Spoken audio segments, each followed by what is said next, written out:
Issue सिर्फ इतना है कि हमारी अदलिया जो बाकी सारे पाकिस्तान पे असूल आयद करती है, वो वही असूल अपने आप पे आयद करने के लिए तैयार क्यों नहीं है?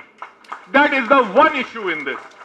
बाकी सारी दुनिया को आप बाहर से फेंक देते हैं, ये सीनियोरिटी, हजारों लोग बैठे हुए हैं, आप यहां वकील, हजारों लोगों को वापस भेज दिया, सिविल सर्वेंट्स को, सीनियोरिटी प्रिंसिपल वायलेट हुआ, वायलेट हुआ, वायलेट हुआ। एक आप ही वो ही एक इदारा है जहां सीनियोरिटी नहीं चलनी चाहिए, जहां पिक एंड चूज होनी चाहिए। हमारे यहां कल का फैसला है, अख्तर साहब ने उसका हवाला दिया, 16,000 लोगों को, 16,000 आपने चूल्हे बंद कर दिए। आपने कहा ये हुकूमत ने सैक्ट एम्प्लॉइज ऑर्डिनेंस थी, एक्ट था, जिसमें 16,000 आदमियों को नौकरियां दी गई थी। ऑनरेबल सुप्रीम कोर्ट ने कहा सब घर चले जाओ, आज से घर चले जाओ। कोई ये बिल्कुल गैर आईनी इकदाम है, ये हमारी रियासत की जो पैसे हैं ये बटोरने के लिए थोड़ी है। तो फिर हमारे दोस्त सवाल ये पूछते हैं कि वो जो 400 प्लॉट जो सिर्फ ब्यूरोक्रेट्स और जनरल्स और जजेस को मिलेंगे, वो असासे बटोरने के लिए है, उस पे आपको बढ़ाने। पिछले साल का फैसला है ऑनरेबल सुप्रीम कोर्ट का, उन्होंने उसमें कहा बेजोस स्कीम थी, इससे अच्छी स्कीम मैं नहीं समझता कोई हो सकती थी। बड़ी उन्होंने एक बड़ी, और दुनिया भर में होता है, उन्होंने कहा ये जो हमारी बड़ी बड़ी कंपनीज हैं, ओजीडीसी, ये वो पीएसओ एक्सेट्रा, इनमें ये बेचारे जो ब्लू कॉलर मुलाजमीन हैं, जो निचले तबके के मुलाजमीन हैं, उनको भी जरा एक ओनरशिप दे दो कंपनी में, उनको कोई 12%, कोई शेयर होल्डिंग दे दो, जिसकी डिविडेंड से किसी की 10,000, किसी को 15,000, 20,000 रुपए मिल जाते थे। वो सारा सुप्रीम कोर्ट ने स्ट्राइक डाउन कर दिया कि नहीं, ये तो ऐसी आप डिस्क्रिशनरी, गरीब आदमी को रियासत से कुछ मिल जाए तो वो हमारी अदलिया को मंजूर नहीं है, मगर जो ये सारे आला अफसरान हैं उन सबको मिलते जाएं, वो हमारी अदलिया उसको समझती है कि वो बिल्कुल नॉर्मल सी चीज है। प्लॉट्स के बंटवारे की बात हो रही है, अब उसी में, अब मैं आज सुबह के अखबार में देख रहा था, चीफ जस्टिस अतर मिनल्ला साहब ने शायद कम से कम इस्लामाबाद की हद तक तो रोक दिया है, उन्होंने स्टे ऑर्डर दिया है कि हमारा कोई जुडिशियल ऑफिसर जो है वो प्लॉट नहीं लेगा, और उन्होंने उसकी वजह भी बहुत ही रीजनेबल दी है। उन्होंने कहा ये जो जिन लोगों से आप ये प्लॉट ले रहे हैं, कंपल्सरीली आप इनकी जमीन अक्वायर कर रहे हैं सस्ते दाम पे, वो अदालत आएंगे जब कहने कि नहीं हमारा दाम ज्यादा हुकूमत को लगाना चाहिए था, तो आप फिर एक तरफ आपने प्लॉट अलॉट हुए, ऊपर से आप फिर उन्हें क्या इंसाफ देंगे? तो उन्होंने कम से कम इस्लामाबाद के जजेस को तो रोक दिया, मगर मुझे अब पूरी उम्मीद है कि उनकी भी अब सीनियोरिटी का सिलसिला खत्म हो गया है।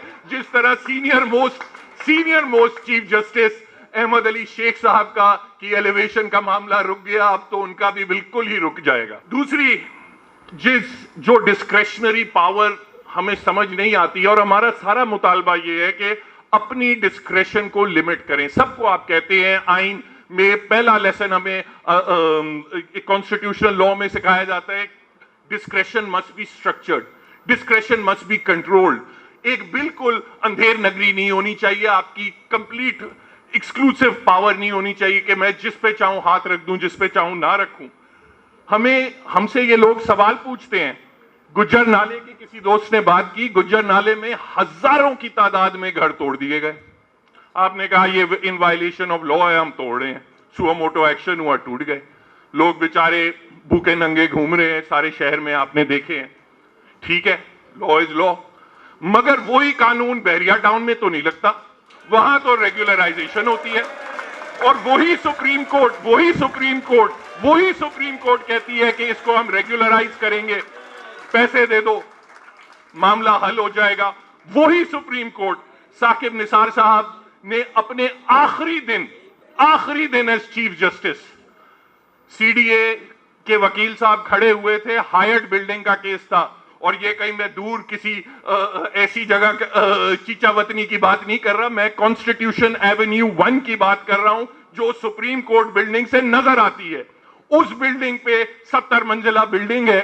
आखिरी दिन बतौर चीफ जस्टिस उन्होंने वो केस सुना, और आखिरी दिन सीडीए के वकील साहब जो थे, पराचा साहब, वो चीखते रहे, मैं खुद एनी गवाह हूं, वो चीखते रहे, सर कल कैबिनेट की मीटिंग है, इस बिल्डिंग की रेगुलराइजेशन का मामला कैबिनेट कल देखेगी। उन्होंने कहा नहीं, ये तो मेरा आखिरी दिन है, ये आखिरी दिन अभी रेगुलराइज होगी। उसमें सुप्रीम कोर्ट खामोश है, उसमें कोई बात नहीं होती।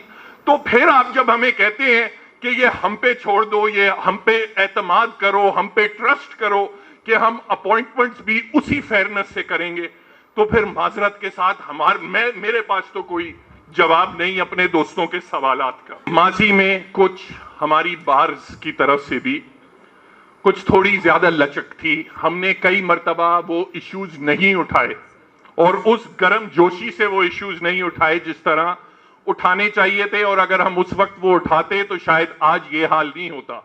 आपको याद है, आज कई लोगों को बुरा लगा कि चीफ जस्टिस साहब की तजलील हो गई या नंबर 2 की या नंबर 3 की तजलील हो गई। आपको याद है कि साकिब निसार साहब के दौर में उन्होंने अपना बेंच पे बैठे हुए कहा था कि मुझे पता है ये सिंध हाई कोर्ट के जजेस क्या करते हैं, चेंबरों में किन वकीलों के साथ मिले हुए हैं। इस किस्म की बात जब सुप्रीम कोर्ट से आएगी तो फिर कौन इज्जत करेगा किसी जज की।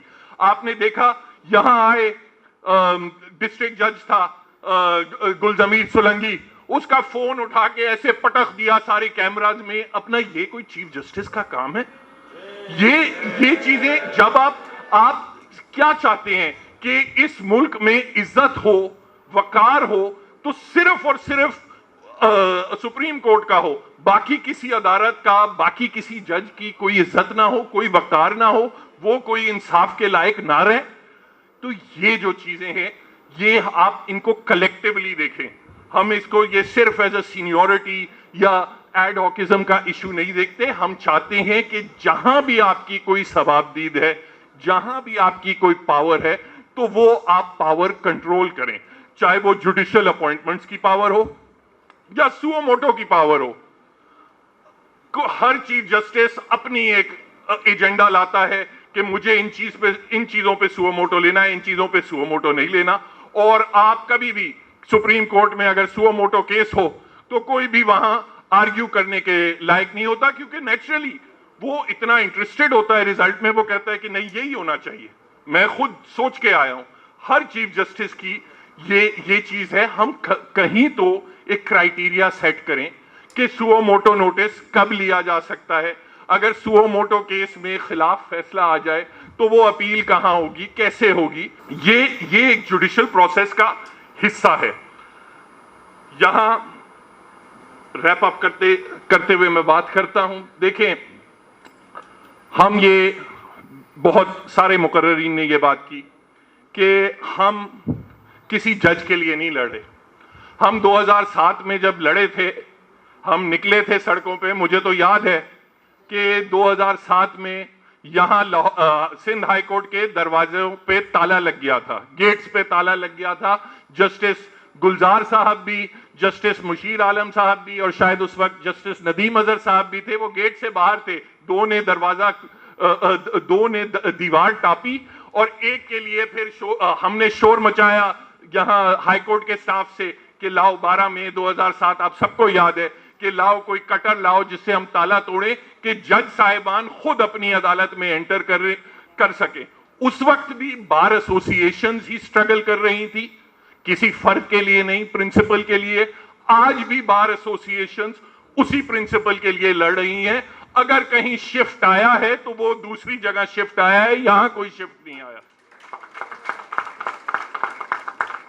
अब हमारा मुतालबा क्या है? मुतालबा सिर्फ हमारा बड़ा सिंपल है। आप कहते हैं सीनियरिटी हमने फॉलो नहीं करनी, सिर्फ सीनियरिटी हल नहीं है, तो आप बता दें क्या हल है।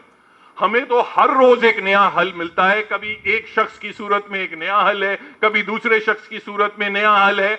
आप बैठ के साथ क्राइटेरिया तो फ्रेम करें कि हम इस तरीके से अपनी अपॉइंटमेंट्स करेंगे।